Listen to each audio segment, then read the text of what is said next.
London, 1875. The air was thick with soot and sorrow, the fog swallowing even the faint glow of gas lamps that lined the narrow cobblestone streets. In the district of Whitechapel, where the poor toiled and the sick were forgotten, a story began that would puzzle doctors and stir the human spirit for decades to come. It was on a bitter December evening when a lamplighter found her. A young woman collapsed beside a half-frozen puddle, her thin cotton dress soaked through, her hands trembling against the cold stone. She could not have been more than 19. Her eyes were open, wide with fear, but her lips, though moving, made no sound. When the man knelt beside her, she stared at him with a look both pleading and distant, as if she were calling for help from a place far beyond this world. The man rushed to call for the local constable, and within the hour she was carried to St. Bartholomew's Hospital, one of London's oldest institutions. The nurses, used to the sight of fevered beggars and half-starved orphans, were taken aback by her strange silence. She was not unconscious. Her eyes followed their every movement, but she spoke no word, nor made any sound of pain when her frozen fingers were thawed in warm water. She did not even flinch when a doctor cleaned the cuts on her arms. The attending physician that night, Dr. Jonathan Mercer, a young doctor with an interest in nervous disorders, noted in his casebook, patient exhibits signs of physical awareness, but no vocal or emotional response. The silence is not of choice but of separation, as though her voice resides elsewhere. She was given the name, Miss Agatha Alfred, after a faintly written note found in the pocket of her dress. It contained only those two words, no address, no date, no explanation. No one came to claim her. No family appeared. She was in every sense a lost soul. The nurses whispered about her, calling her the silent girl. Some said she was cursed. Others said she had seen something so terrible that it had stolen her voice forever. But Dr. Mercer saw something else, a puzzle that science had not yet named. He sat beside her day after day, speaking gently though she never replied. He would describe the weather, the sound of carriages outside, the smell of disinfectant that filled the ward. Sometimes she would tilt her head slightly, as though listening. Other times, she would trace her fingers along the edge of her bedsheet, her lips quivering in soundless speech. After 2 weeks, the staff began to lose patience. "She's mad," said one nurse. "She ought to be sent to the asylum." But Dr. Mercer refused. "Madness is a word we use when we stop trying to understand," he told them quietly. He began small experiments, showing her sketches of objects, asking her to point to names on a board. She recognized nearly everything: a lamp, a book, a mirror. Her mind was intact. It was her voice that had vanished, as if hidden behind a locked door. One night, when Mercer returned to check on her, he found her staring at the window pane, fogged with her breath. With a trembling finger, she had written a single word upon the glass: fire. The doctor's pulse quickened. "Fire," he whispered. "What do you remember?" "Miss Alfred." But she only looked at him with wide, tearful eyes and wiped the word away. The next morning, when the nurse changed her bandages, they discovered scars across her arms, long, deliberate, and old. They were not the marks of an accident, but of endurance. Some healed years ago, others newer, faintly pink. Mercer examined them closely, feeling a heavy sadness settle in his chest. "Who did this to you?" he asked softly. She did not answer. She only turned her face away, tears glistening though no sound escaped her throat. Mercer noted in his journal, "This young woman does not fear pain because she has lived within it. Her silence is protection, not defiance." News of her case spread beyond the hospital walls. The Illustrated London News printed a small column: "A strange case of catatonic mutism has been reported in Whitechapel. A young lady, name unknown, found speechless and without memory, presents one of the most curious medical phenomena of our time." Crowds began to gather outside the hospital. Some came from curiosity, others out of pity. The matron feared attention would bring scandal, but Dr. Mercer believed her case could teach the world something profound, that trauma could wound the mind as deeply as any knife could wound the body. Days turned into weeks, and yet Agatha remained trapped within her silence. Then one quiet Sunday morning something changed. As Dr. Mercer read aloud from a newspaper, a distant church bell began to toll. Agatha flinched. For the first time she reacted. Her body stiffened, her breathing quickened.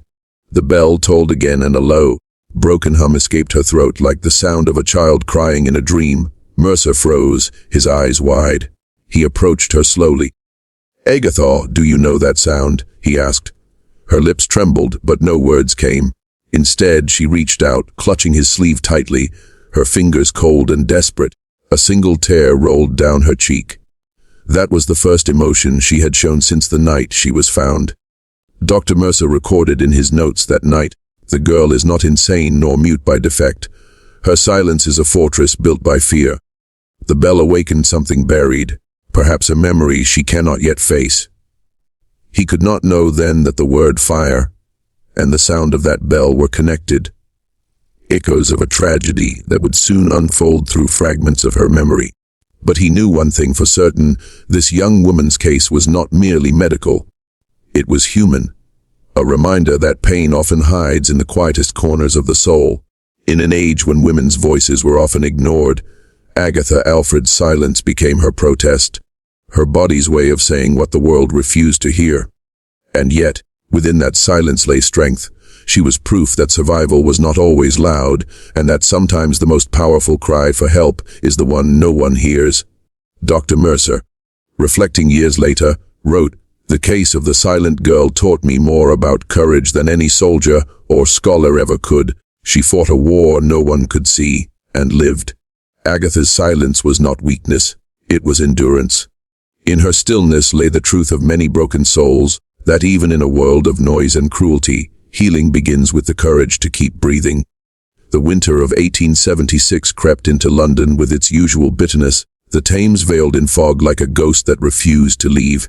At St. Bartholomew's Hospital, the strange case of Agatha Alfred was becoming the subject of hushed conversation among doctors and scholars alike.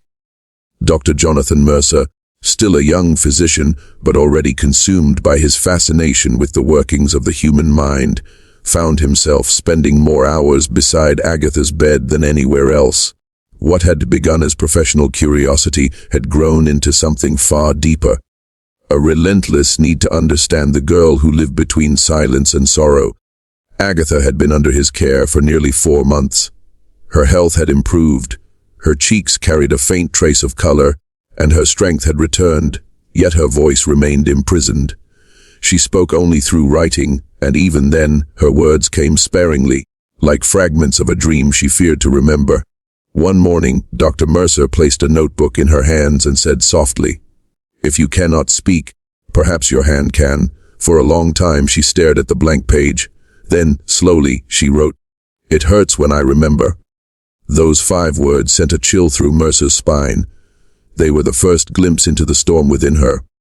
Over the next few weeks, she filled pages with scattered phrases: fire, sister, music, mirror, child. Each word felt like a clue, a piece of a puzzle that refused to form a whole. Mercer studied these writings late into the night.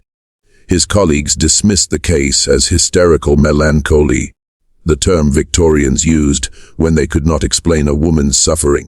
But Mercer saw something more, a divided consciousness, a mind at war with itself. Determined to reach her buried memories, Mercer introduced a method of gentle hypnosis, though it was still controversial and mocked by many physicians of his time.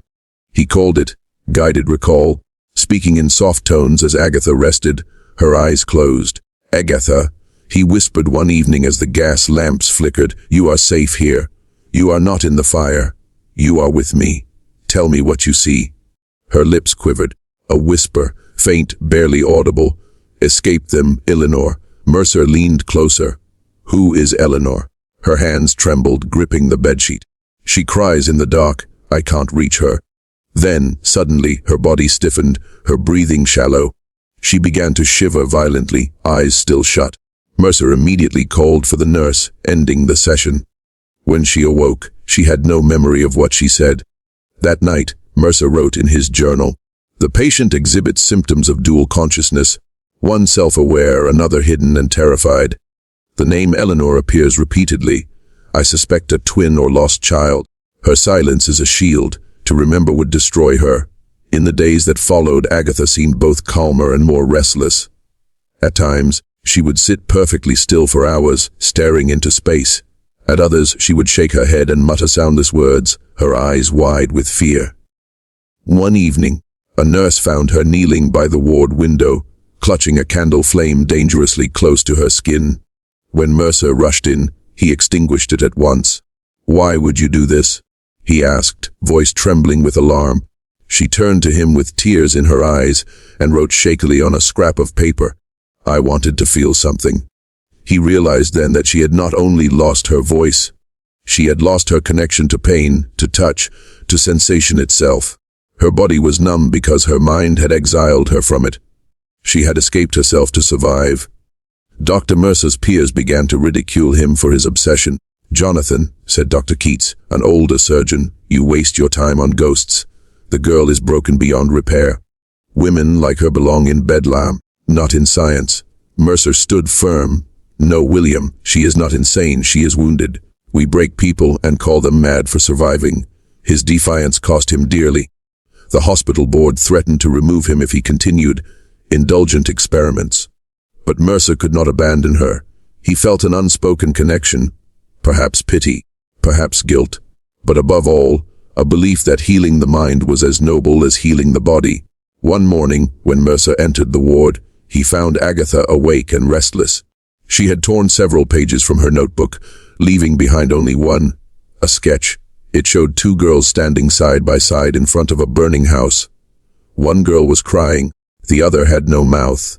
Beneath it, in careful handwriting, she had written, "Eleanor and me." Mercer stared at the drawing, his heart heavy. He now understood. Eleanor was not imaginary, she was real, a twin, a reflection of Agatha's lost self. Further inquiry into public records revealed a shocking truth.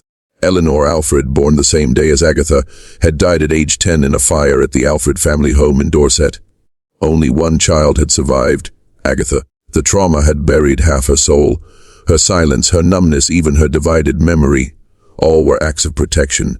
To live, she had unconsciously created a second identity, one that carried the pain so the other could go on breathing. When Mercer shared his discovery, the hospital scoffed. "Preposterous," declared. "A second self, spirits and nonsense. We treat illness, not imagination." But Mercer was not deterred. He began working with Agatha in secret. Every evening he read aloud stories about siblings, childhood, and courage. Tales that stirred the fragments of her memory without forcing them open. Slowly, she began to respond with emotion, flinching, crying, sometimes even smiling faintly. One night, she wrote in her notebook, "If I speak, she will die again." Mercer replied gently, "Eleanor will not die again, Agatha. She lives where your courage lives. You do not have to bury her to survive." Tears streamed down her face. It was the first time she allowed herself to cry without hiding.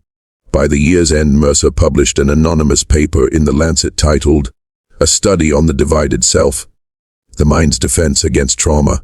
It was dismissed by most as fantasy, but historians would later call it the earliest documented account of dissociative identity and trauma-related silence in Victorian medicine.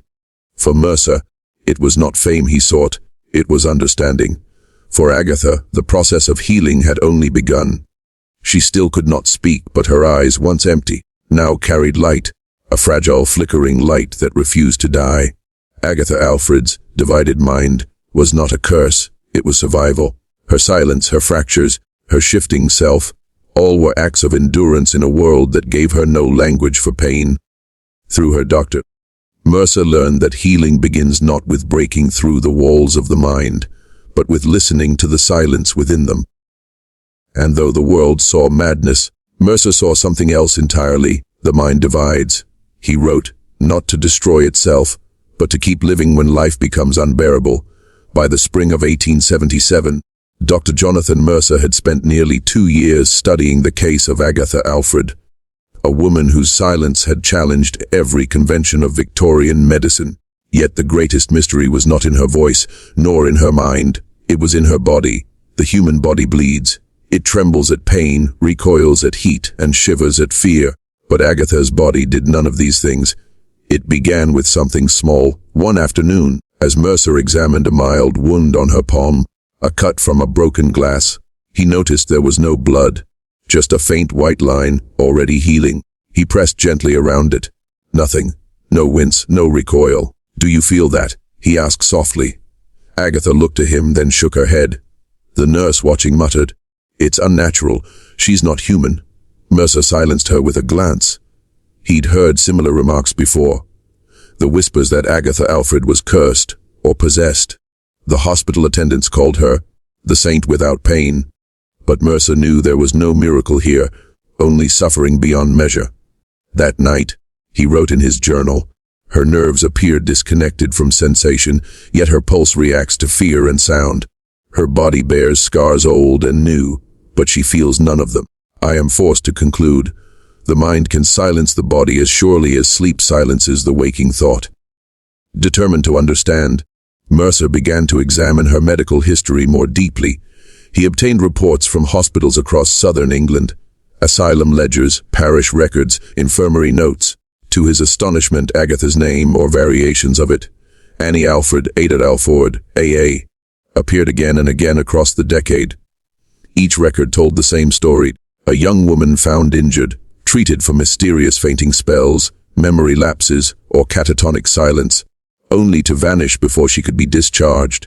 She had been living in fragments, leaving pieces of herself scattered through England's forgotten wards. When Mercer showed her the records, she trembled, tears brimming. "You've been here before," he said quietly. "Many times." She took the papers in her shaking hands and stared at the faded ink, then scribbled on a scrap of her notebook. "I was trying to escape her." "Escape who?" Mercer asked, but she only looked at him with that hollow stare, a mixture of fear and longing that told him she might be speaking of herself. To explore the mystery further, Mercer performed what he called tests of awareness. He pricked her fingertips lightly with a sterilized needle. No response. He brushed the sole of her foot with a feather. Nothing. But when he suddenly dropped a metal tray, the crash startled her. Her pupils widened, her breath quickened. Pain, then, was not gone. It was buried. Her body heard the world only when her mind allowed it. Mercer wrote, "She does not feel through flesh. She feels through memory. Her wounds exist in the mind, and only the mind can unmake them." When he told his colleagues of this, they laughed. "You speak as if the mind were flesh." "Jonathan," said one. "Perhaps it is," he replied, "and perhaps hers has blood enough for both." One morning, Agatha fainted during her walk in the ward. The nurse found her lying motionless by the window, sunlight streaming across her pale skin. Mercer was called immediately. He examined her pulse, faint but steady. As he lifted her sleeve to check for injury, he froze. Beneath the fabric lay a map of scars, dozens of them. Some barely healed, others faded into thin white lines. They were not random, they were deliberate, patterned almost symmetrically along her arms. Mercer's breath caught. He had seen self-inflicted wounds before, but never with such precision. Each scar seemed measured, as if cut not from rage but ritual. He turned to the nurse. "Has anyone treated her wounds before?" "No," she replied. "We never noticed them until now." Later that night, when Agatha awoke, Mercer asked gently, "Who did this to you?" Her eyes filled with tears. She turned her face away, then slowly wrote, "She did. The one who remembers." Mercer felt a chill run through him. He realized that the second self, the one born from trauma, was not merely psychological. It had taken control at times, inflicting pain on the body that the other self could not feel. It was as though Agatha's mind had created two selves, one to suffer and one to survive. The discovery haunted him. He could not sleep. Each night he replayed her words in his mind, "the one who remembers." Mercer began to question his own beliefs. Could the human mind truly divide itself so completely that one half could wound the body while the other remained untouched? He turned to scripture, to philosophy, even to spiritualist writings that Victorian London was so fascinated by. But no book gave him comfort. Only one entry in his journal offered any solace. "She has endured pain that would kill another, yet she lives. Perhaps that is not a curse, but a kind of grace." Weeks later, during another fainting episode, Mercer observed something extraordinary. As he cleaned a small injury on her arm, he accidentally pressed too deep, and for the first time, a single drop of blood appeared, bright red against the white of her skin. Agatha gasped, staring at it as if it were a miracle. He whispered, "Do you feel that?" She nodded slowly, eyes glistening with tears. "Yes," she mouthed, no sound, but unmistakable meaning. It was as if the floodgates of her body had opened. A tiny wound, but to her it was proof that she was still alive, still human. Mercer took her hand. "You've returned," he said. "Your body remembers again," she wrote weakly. "If I can bleed, I can heal." Those words, simple yet profound, became Mercer's guiding principle for the rest of his life. Over time, her condition improved. She began to react to touch, to temperature, to pain. It was not steady progress. Some days she relapsed into numbness, others she wept uncontrollably. But Mercer understood that these were signs of awakening. He recorded, "The human body is not merely a vessel for the mind, it is the mirror of the soul." Agatha's healing proves that even when the soul withdraws, it can return, when it dares to feel again. Agatha Alfred became a symbol in St. Bartholomew's, not of mystery, but of resilience. She had taught a generation of doctors that trauma could shape the body, and that recovery was not just of flesh, but of faith in living. Agatha's body, once unfeeling and bloodless, became a lesson to all who witnessed her journey. She had hidden from pain to survive, but healing required her to feel again. In her silent way, she taught that numbness is not peace, it is the pause before courage returns.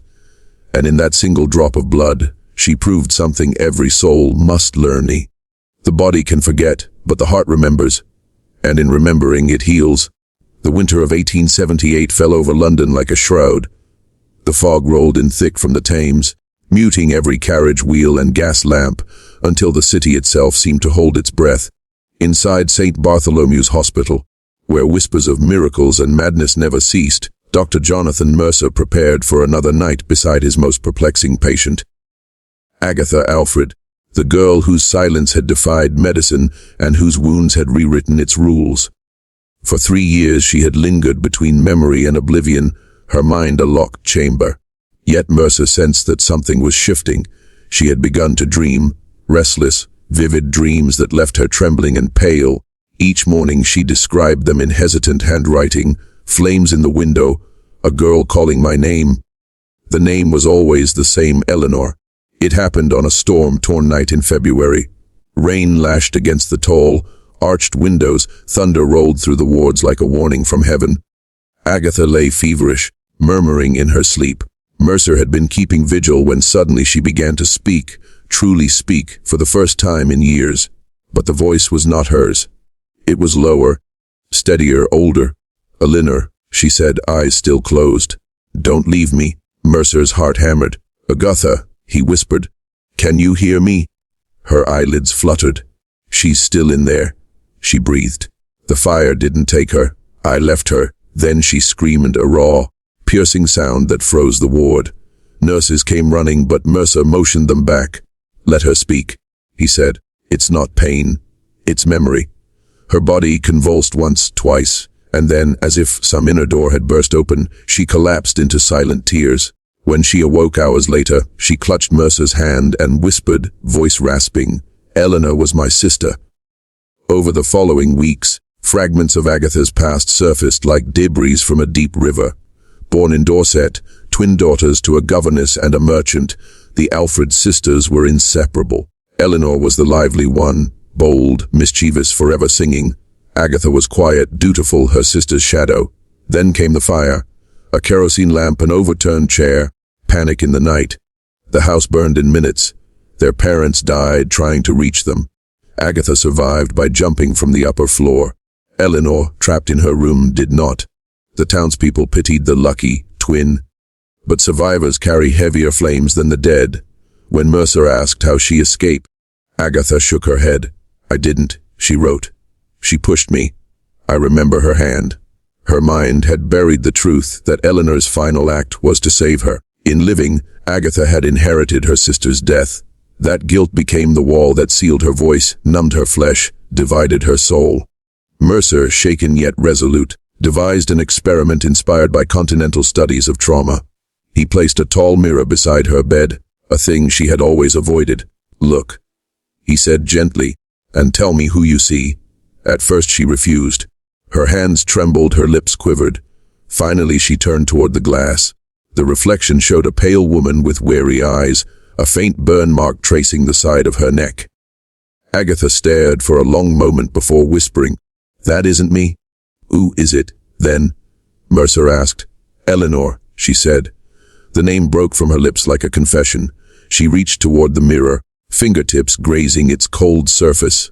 "She's still in there. I've been keeping her." Mercer understood. The mirror had forced her to confront the twin within, the self she'd locked away in grief. He didn't correct her.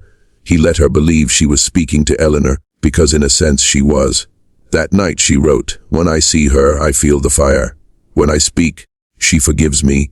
The following days tested her courage more than any operation could.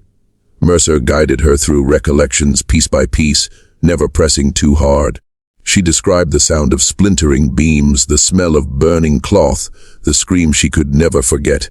At every memory her body shook, but she did not withdraw. When the nurse once asked how she endured it, Agatha whispered, "Because if I can face it, maybe she can rest."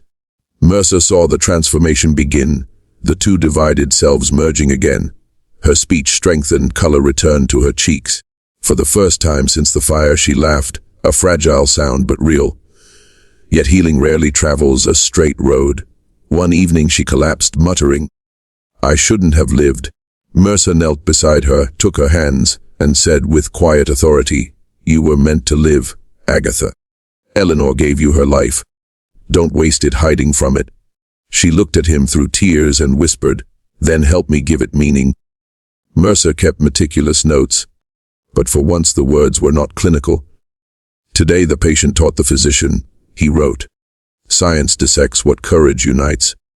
The mind's divisions heal not through medicine but through mercy." He realized that her case was not about madness, but about the human instinct to survive by forgetting. He began lecturing quietly to small gatherings of young doctors, insisting that trauma could wound the spirit as deeply as disease wounds the flesh. Some mocked him. Others listened in uneasy silence. One student asked, "Do you mean the mind can bleed?" Mercer answered simply, "Yes, but it can clot, and it can heal." On a clear March morning, Agatha asked to visit the hospital chapel. It was the first time she had stepped beyond the ward unaided. Sunlight streamed through stained glass, painting her face in soft colors. She knelt before the altar and whispered, not to God, but to her sister. "I remember now," she said. "You didn't burn. You became light." Mercer watched from the doorway, his throat tight. In that quiet prayer, Agatha Alfred was reborn, not the silent girl of Whitechapel, but a woman who had faced the flames within and walked out whole. Soon after, Mercer published a private paper titled, "On the Healing Power of Memory." It would circulate only among a few progressive physicians, but its words would echo far beyond his lifetime. The mind hides what it cannot bear, but truth waits patiently at the door of remembrance. When the heart is brave enough to open it, even the deepest wound begins to close. Agatha continued her recovery, assisting nurses in the children's ward. The sight of a child's fear no longer broke her. It moved her to comfort. She would sit beside them humming softly, the same tune Eleanor once sang. Agatha's revelation was not the discovery of a mystery, it was the acceptance of truth. She taught that healing is remembering without dying from it, that facing pain is the highest act of love. The fire that once destroyed her family became the spark that lit her purpose. To the world she remained a medical curiosity, but to those who knew her story she was proof that even the most shattered mind can find its way back to light. As Dr. Mercer wrote in his final note about her, she walked through the flames twice, once in body, once in memory, and emerged not untouched but unbroken. By 1879, the story of Agatha Alfred had moved quietly through the corridors of London's medical world. From whispered curiosity to whispered reverence. No longer was she called the silent girl of Whitechapel, now nurses referred to her simply as Miss Agatha. There was a dignity to her name again, one that came not from wealth or station, but from survival. 3 years had passed since the night she spoke her sister's name. The fire that once lived only in her nightmares had dimmed, and in its place flickered something far gentler, a light of purpose. But true awakening, as Dr. Mercer knew, was never sudden. It was slow, uneven, like dawn breaking over a wounded sky. Agatha's recovery began not with a word but with a tear. It happened one quiet afternoon. A young nurse, tending to a feverish child in the ward, accidentally pricked her own finger with a pin and gasped. Agatha, nearby, instinctively reached out and took the nurse's hand. "Does it hurt?" she whispered. The nurse froze, stunned by the sound of her voice. "Yes," she said softly. "A little." Agatha looked at the bead of blood on the nurse's skin, then touched her own arm where her scars lay hidden. Her breath trembled.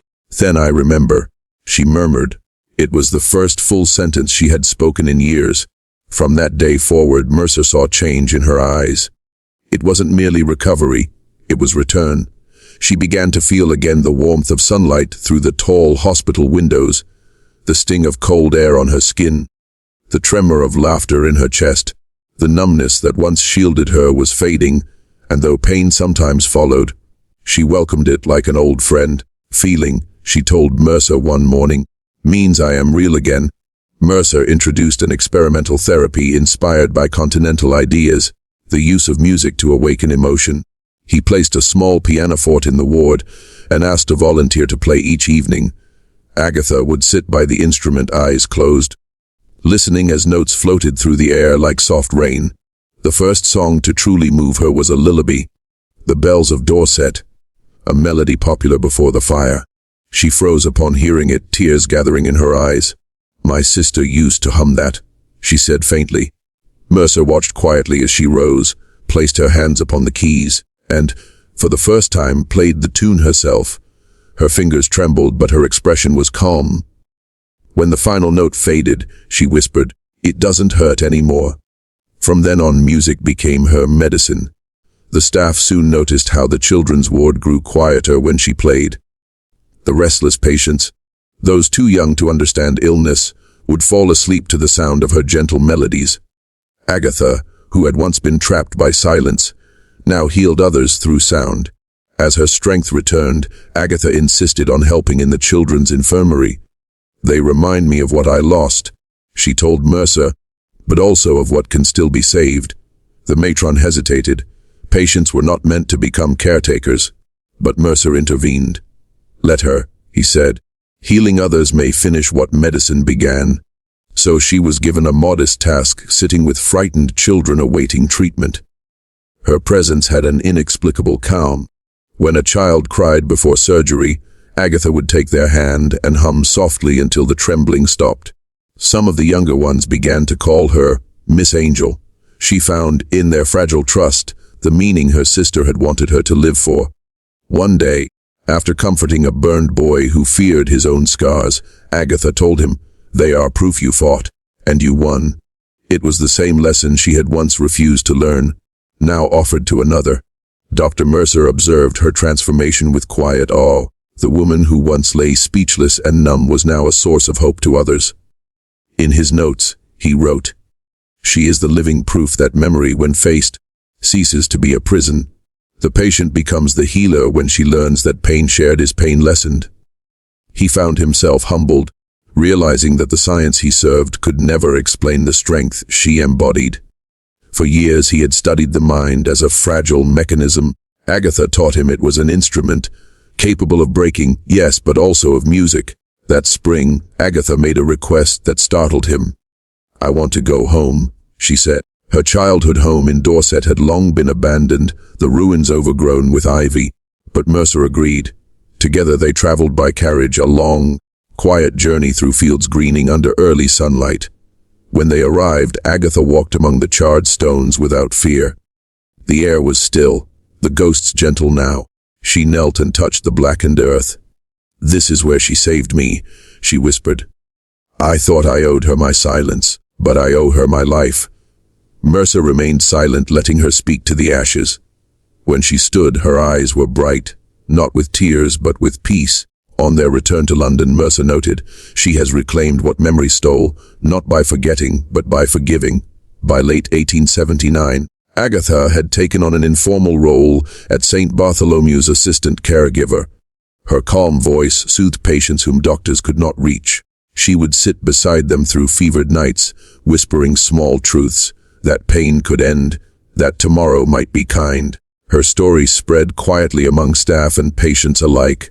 Many began to seek her company not out of curiosity, but comfort. She had become what Mercer called a silent sermon in human form. One evening, as the gas lamps dimmed, Mercer said to her, "You have done more healing than any of us." She smiled faintly. "Then let that be my cure." Agatha Alfred's transformation was not a miracle. It was the triumph of endurance. Her awakening proved that even the most broken spirit can return to light when it dares to feel again. She had crossed through silence, through numbness, through fire, and emerged whole, not because she forgot, but because she remembered differently. Dr. Mercer later wrote in his final essay, "When she found her voice, she did not use it to speak of pain, but to soothe it in others. That is how I know she was healed." Years later, when students studied her case, they found not a tale of madness, but of mercy, a chapter that bridged medicine and humanity. Agatha's awakening teaches that healing is not the absence of pain. It is the courage to live beyond it. She did not conquer her trauma by denying it. She transformed it into empathy. And in her story lies a truth that endures beyond time. The same heart that once breaks in silence can one day sing in light. Time, it seemed, had learned to walk gently around Agatha Alfred. By 1885, she was no longer a patient nor even a figure of medical curiosity. She was simply known as Miss Alfred of St. Bartholomew's. A woman whose calm presence could still a room, whose name carried with it a strange, quiet reverence. No monument bore her likeness. No newspaper printed her story. And yet, within the hospital walls, her name was spoken with the same awe reserved for saints. Under Dr. Jonathan Mercer's guidance, St. Bartholomew's had changed. What once was a place of cold efficiency had become, in part, a sanctuary for the mind as well as the body. Mercer often told his new interns, "We are not healers of flesh alone, we are custodians of memory." He owed that revelation to Agatha. She now worked formally as a nurse's aide, though her duties were humble. She changed linens, carried water, and read to convalescent patients. But everyone knew she was something more. When a patient awoke from delirium, it was Agatha's hand they sought. When the dying needed peace, it was her soft voice they longed to hear. "She makes pain quiet," one nurse whispered. "Even death listens when she speaks." Mercer watched her often, both as a physician and as a man changed by her endurance. He saw in her the proof that the human soul could endure every torment and still bloom again. She had turned her suffering into a form of grace. Though she never spoke publicly about her past, word of her story spread through rumor and admiration.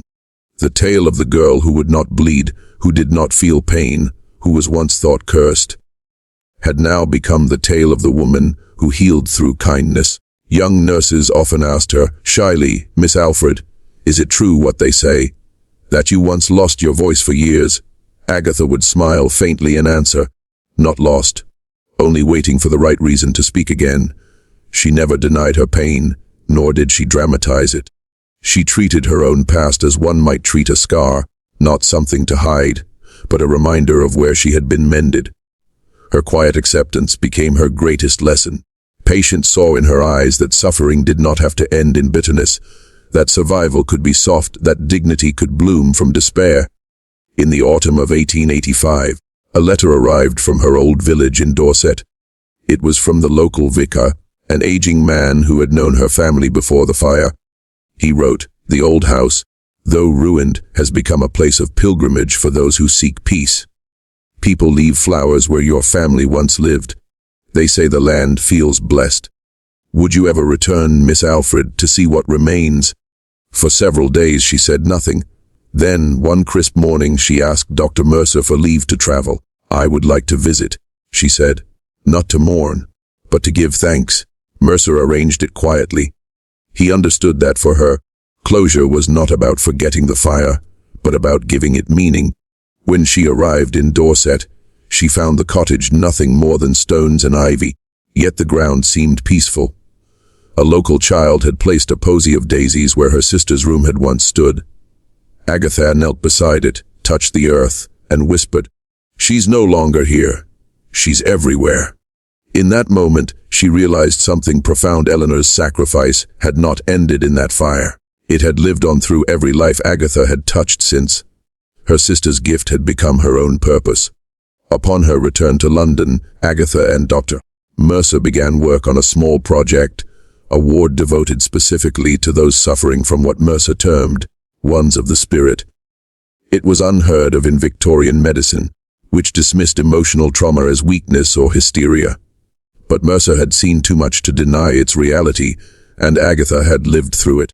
With the help of private donors and sympathetic nurses, they transformed an unused wing of the hospital into the Mercy Wing, a quiet refuge for patients who had endured trauma, survivors of fires, wars, accidents, and losses too great for the mind to bear.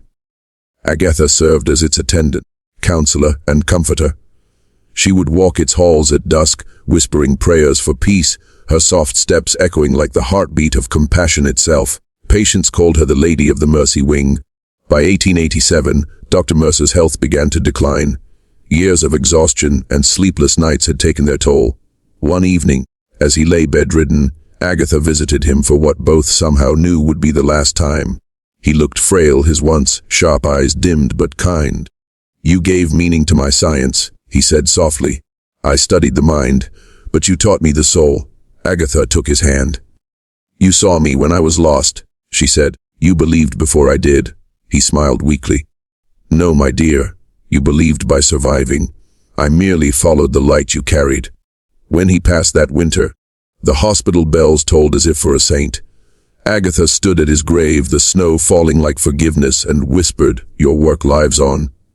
Years turned as years do. London changed. Electricity replaced gaslight. Horse carts gave way to motorcars. Yet within the Mercy Wing, time seemed to hold its breath. Young doctors and nurses, many of whom had never known Dr. Mercer, still learned his methods through Agatha's stories. She became their living link to the origin of compassion in medicine. She often told them, "Cure the wound, yes, but never forget the soul that carries it." Those who worked beside her swore that when she entered a room, even the restless patients would quiet. There was something about her presence, not saintly, but deeply human, that spoke of endurance and forgiveness. In 1891, when Agatha felt her strength fading, she wrote one final letter, addressed not to any person but to the future. It read, "If my life has taught anything, let it be this. That pain remembered without bitterness becomes wisdom, that silence when filled with mercy becomes peace, and that the heart, once broken, can still become a lantern for others." She passed quietly that spring, her hands folded upon her chest, a faint smile upon her lips. The hospital staff gathered for a simple service, and in the Mercy Wing, patients lit candles in her honor. The glow filled the halls like sunrise. Agatha Alfred's story did not end in tragedy, but in transformation. From a girl silenced by trauma, she became a voice for healing, a living bridge between medicine and compassion. Her life proved that suffering need not destroy, it can refine, awaken, and inspire. The Mercy Wing would later evolve into one of London's first departments for psychological rehabilitation, decades before the world even coined the term trauma recovery. And though her name faded from textbooks, her spirit remained in every hand that reached to comfort another. In every doctor who listened, in every patient who dared to hope. Agatha Alfred's legacy is not written in stone, but in the quiet courage of all who heal by remembering. She was once the girl who could not bleed. One nurse wrote years later, but she became the woman who made others stop hurting.